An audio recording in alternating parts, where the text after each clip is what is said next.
Hi, welcome back to today's Morning Report. Chart appraisals on Thursday, the 1st of October with me, Richard Perry, market analyst at Hantech Markets. We've just had out the UK manufacturing PMI data and it came in at 51 at spot 5, so very, very slightly better than expected.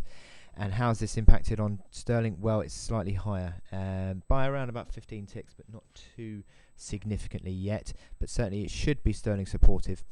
Now, in the morning report, I was saying about the fact that you've had this breakdown back below 51.70.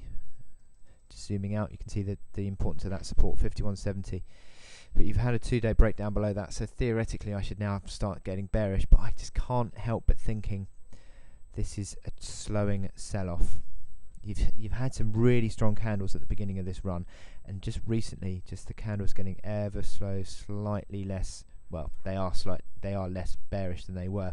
And yesterday we had an intraday move above the previous day's high, and that is something that we haven't seen throughout the 9-day sell-off that we've had on sterling. Also, these momentum indicators, RSI is not that bearish. I mean, it is not. I mean, it's certainly not positive, but it's not. You would expect, if that was breaking down, that you'd expect the RSI to be sort of at least towards 30, if not below 30. Stochastics as well are just losing, arguably, their sort of momentum to the downside. So I'm just not convinced about the selling pressure on sterling at the moment. And I've been talking about this sort of downtrend on the hourly chart that's been broken. And you are seeing a drift of lower highs and lower lows on sterling, but it's still in place on this. You wouldn't say that hourly momentum is negative either, really, on the RSI. And yeah, the MACD lines are not all that positive, but they're not drastically negative. And I just think that it's just beginning to. There is something in this. I think there's something in this, and you've got to be watching out for. I think initially that 52.12 level, which is yesterday's high. So if you saw a rebound above yesterday's high again, I think that would be a sign that maybe we're sort of seeing something of support coming through.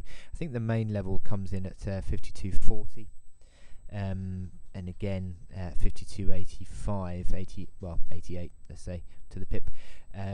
So there are some levels to be broken to the upside before you can start getting excited about a rebound. But I'm just sort of looking at this sell-off that we've had, and I'm just thinking, well, it's beginning to slow down. You do go through these sort of periods on cable where you have this sort of consistent decline, and then just suddenly it just turns around, and that's what I'm concerned about by calling a big breakdown on this, especially with the momentum as it is.